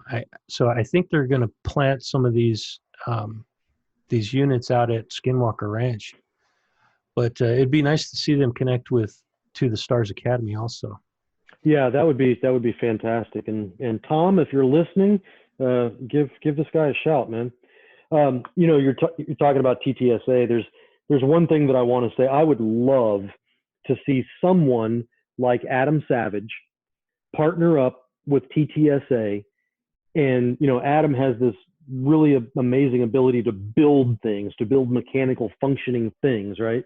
So when a group like TTSA or anybody has a mass sighting or a mass viewing of an object, have somebody like Adam Savage try to reverse engineer a terrestrially designed platform that would look, sound, move exactly like what people saw, to try to debunk it so that we can filter some of the obvious hoaxes. Because as the more and more this becomes prolific and popular as an idea, a topic, and a word in the national tip of the tongue collective, the more people are going to be hoaxing these things. And to have somebody to try to recreate a potential hoax to prove it's a hoax, but if Adam is unable to build something that moves, looks, and sounds, or whatever, like what 1,000 other people saw, then we can move that into a different pile, right? Yeah. I think that would make a hell of a show. Yeah, Mythbusters on UFOs. Yeah, there you go. Call it Hoax Busters. The thing about the Skyhub device is that the data doesn't go through anybody's hands; it goes directly to the hub. So there's no way to CGI manipulate the video or to mess with the data before it goes directly to the database. It's a closed unit, so there's no way it can be tampered with. But you're right. Yeah, those kind of elaborate hoaxes that are out there, they're detrimental to the study of this topic. Those people should just stop doing that. They're doing it for attention, but they're really hurting the entire subject, the entire area of interest in the UAP phenomena. Well, of course they are. And you have to ask yourself the question, as does everybody else, are these sponsored? Oh, man. Somebody needs to put you on the staff of the the people that come up with the worst case scenario. A think tank that comes up with the worst case scenario. Right. Yeah. What's the worst thing that could possibly happen? Hey, let's call that guy Jeremy McGowan, the unidentified guy. He comes up with some weird ideas. I'll create a doomsday scenario for anything. Yeah. Because shoot, if it is sponsored, what is the motivation? Why would these guys spend money on trying to hoax the public? It is highly likely that if we were ever to have for lack of a better word, an alien invasion, is that at the exact same time that we were being invaded by aliens, the government would put out a false flag about an alien invasion. Yeah. So here's the catalyst for me asking that question. Let's take your scenario, for example. You witnessed this UAP miles away from any civilization, in the middle of the desert. Yes. How much money do you think it would cost to create that kind of an elaborate hoax, and why? If that was a hoax, what's the point? For something like that, I don't believe that was a hoax. I'm not just saying it because I was the one that saw it, but exactly like what you're saying. The only reason that I saw that is I happened to have my head tilted in a very specific direction at a very specific time while wearing night vision goggles in the middle of a cloudless sky desert. It was simple happenstance that I was able to see it and see it several times over. That is not something that you're going to hoax, because the possibility of somebody actually being there to see it is virtually zero. But if you're the United States government and you're flying extremely sensitive, extremely classified sensor tech that is designed to, well, let's just go back to the nuclear program. Let's say that we do have a weather balloon that has a tremendous amount of sensor tech on it that is capable of detecting nuclear detonations in the 1940s, 1950s from foreign countries, because it's measuring the isotope signature in the upper atmosphere, and it happens to crash. It would be better to blame it on a UFO than to come out and say we have the capability of spying on Russia from New Mexico. Yeah. So, I mean, since you brought up Roswell, I have to say definitively, I believe Roswell was a crash of unknown origin and not something, any of the other theories that the government has put forth. Oh, I have no doubt. I am personally convinced, and I will say with 100% conviction, I have spoken with someone who has claimed to have held what they dubbed to be metamaterials that were recovered from Roswell in their own hands. And I'm not talking about somebody that has said, hey, I know that this other guy did it. I talked to the person who claims to have held those materials in their hand.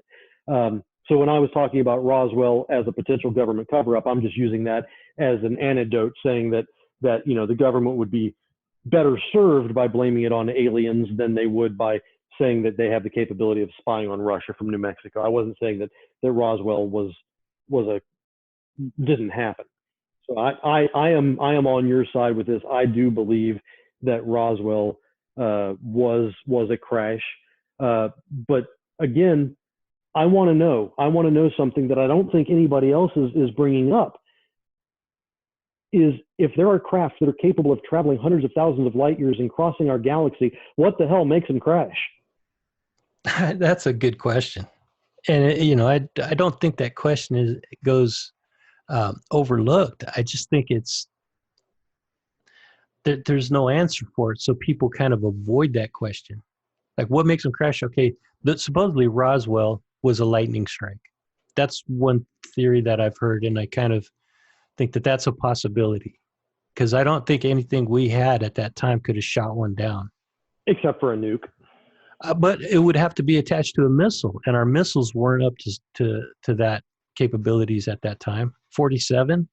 Yeah, but we also didn't have a nuke. We didn't have a nuke detonate at that time. So, I mean, you got to think that if you are an alien civilization advanced enough to cross the galaxy, travel thousands, if not hundreds of thousands of light years, you are going to design a craft that is not susceptible to EMPs, from pulsars, from gravitational distortions. You can't. I cannot fathom that plain old Earth-made electricity was able to down something that has the capability of getting here from wherever there is. I almost want to say that this could have been one of the reverse engineered collaborative vehicles that we had been using for a while. No, I disagree with you on that, and I'll tell you why. The response of the Army, Air Force at that time was almost a week later. They didn't even know about it. They didn't know that something had crashed in the desert of New Mexico until it was reported by that rancher, Mac Brazel. So if it was a test by the military, they would have known about it, been on scene before that rancher even discovered it. That's fair. Going back to my previous statement, I never went down the UFO rabbit hole until recently. So I don't know the histories or the backgrounds or, the interviews or the dates and times of things. I just know what's in common pop culture understanding. So I'll defer to you on that one. That's okay. And you know what? The more you look into it, the more you'll understand. and the more you'll be able to correctly disseminate the information, which I applaud you for that. Because you're starting to build a platform. And when people listen to what you have to say, you want to be able to give them the correct information. Yeah. There's the only things that I put out that is supposition, I label as opinion, as supposition, as circumstantial. And to be honest with you, the vast majority of everything I say is circumstantial because I am not holding a 0-point energy device in my living room to prove this existence. So, everything is circumstantial evidence. Everything is my ideas and thoughts that have been put together by listening and understanding and researching and kind of taking the first few steps down this hole. And there's something going on. What it is, I don't know. Well, for sure, curiosity is a strong motivator. I can't say how much I appreciate you exploring this topic. And one thing I wanted to just drill down on a little bit. I asked you, where do you want this journey to go? Where do you want your personal journey with this topic to go next? Man, I had a very similar conversation with Sean Cahill, and I am not an enlightened person. I am not an enlightened consciousness. I spent the majority of my adult life in the United States military pointing weapons at dangerous people. My brain tends to go in that same direction now. What I want to get out of this is I want to know where I point my weapon to keep my family safe. Are these things nefarious? Are they benevolent? Are some nefarious and others benevolent? And if so, I want to be able to identify the ones that I need to keep at bay. My motivation is the basic human one of personal survival. I want information to tell me what I need to do tomorrow. So what steps do you take to that end? I mean, anybody listening to this who has an interest in this topic would probably want those same answers. What steps to take? I would say, based on your determination and your ability to uncover elusive facts, because of the story that you shared with me about the nuke, I would say that you are an above average researcher, whether you'd like to admit it or not. You're somebody that can do things that majority of people aren't going to be able to uncover. But if somebody was interested in furthering this topic and getting closer to those answers, what could they do, and what are you planning on doing to reach that goal? Remember the smoking man off the X-Files? Yeah. His trust no one statement. That's exactly what I'm going to do. Is I'm going to trust no one. I am not going to be spoon-fed information. Well, I'm not going to be spoon-fed conclusions. I'm not going to take for granted if we have disclosure tomorrow and the United States government in conjunction with Canada and Britain come out and say, hey, this is Bob. He's from, Zeta Reticuli and he's our friend. I am not going to believe it. I am not going to believe it until Bob proves with his actions exactly that he is our friend. Do your own research, dig your own holes for firmly planting your feet in. Take a stand on what it is that you want to achieve. And if that achievement is enlightenment, plant your feet and point your head in the direction that you think it's going to take you. If that objective is survival, plant your feet and take action on what you believe is going to guarantee you survival. That's the best answer I have, because I don't know what we're going to be faced with. I have two responses to that statement. First of all, I don't know if you know this or not, but there was a video that surfaced, I think, in the 50s, or it was recorded in the 50s, supposedly. And it's an image, it's a video of a live alien, and his name was Skinny Bob. No, I had it. Yeah, I didn't think you had known about that. But when you said this is Bob and he's an alien, that exact same scenario has already played out. It was believed to be a hoax, but it looks so authentic, man. It looks real. The other thing that I wanted to say on a more serious note is that's great advice. Don't take any answer, for gospel. Find your own answers and question those answers and keep digging. Yeah. What's the first step somebody should take?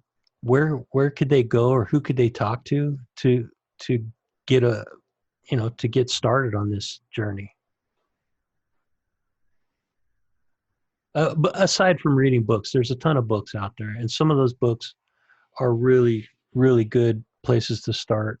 I've recommended a couple of those books in previous podcasts, but aside from watching videos, movies, documentaries, and things like that,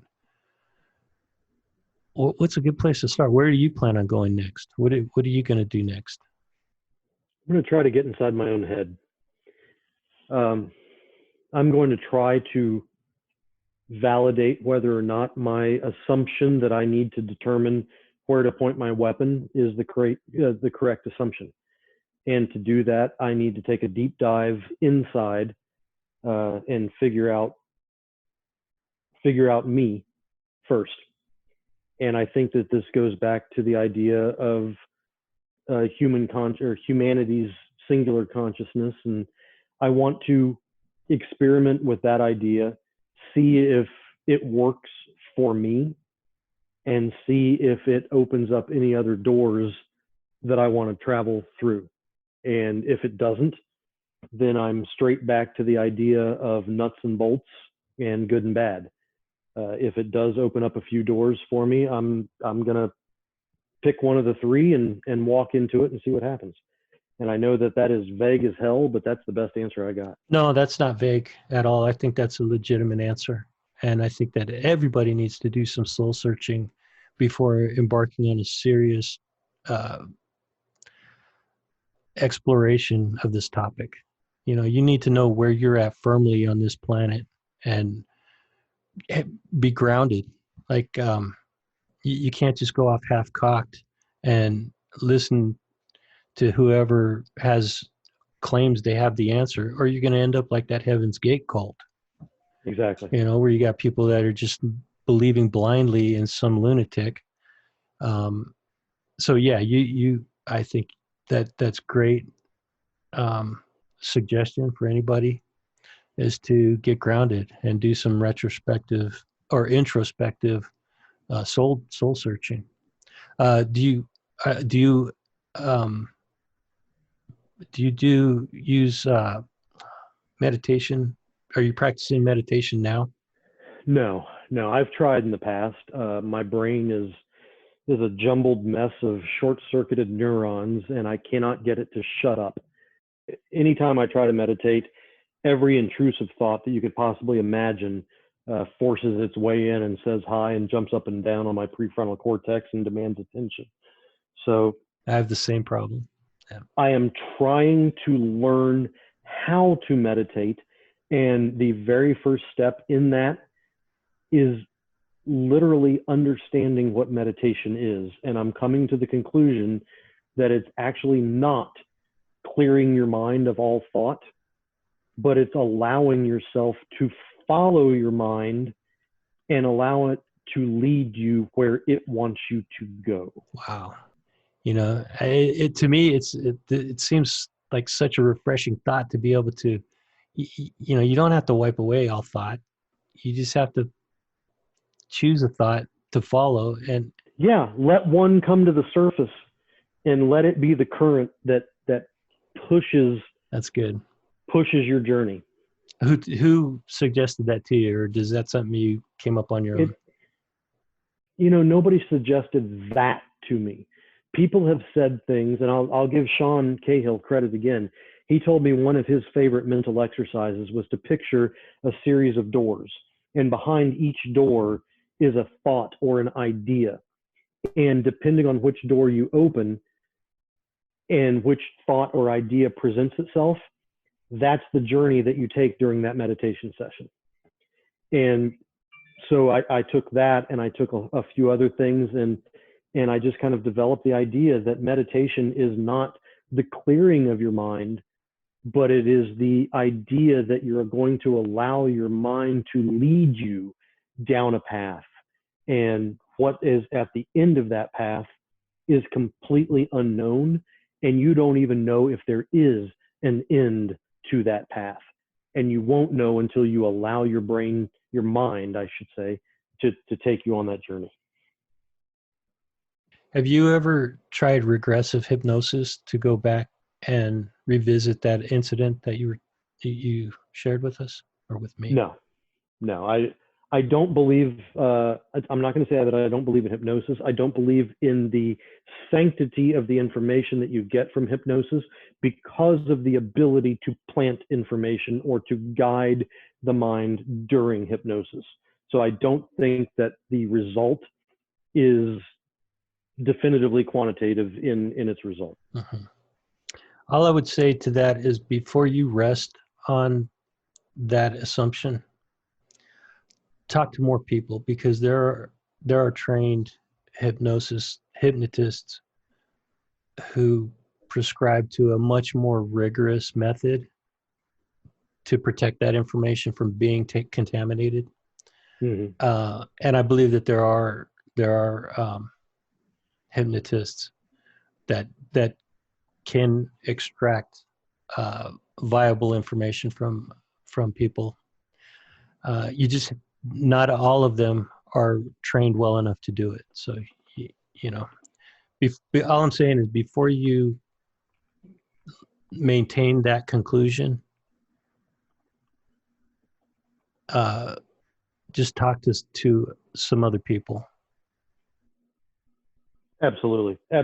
Always keep an open mind. Yeah, exactly. There you go. Keep an open mind. Do more research. Don't rest on one conclusion based on, a limited pool of data. For sure. I've actually tried to allow myself to be hypnotized before. I had a friend who was an amazing hypnotist. He could hypnotize. I saw him do it. He hypnotized our waitress at a restaurant one day. Yeah.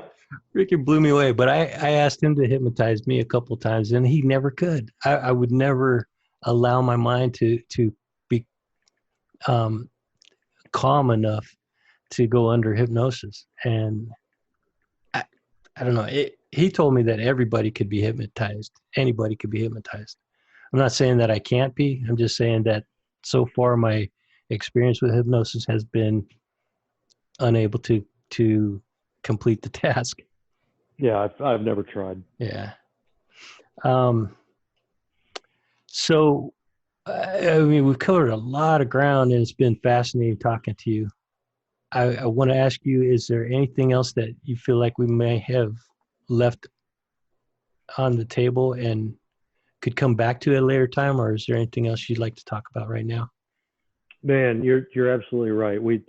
I think this is the longest podcast interview I've done, but it hasn't felt like the longest. It's been very, very entertaining for me. I greatly appreciate the amount of time that you've dedicated to this.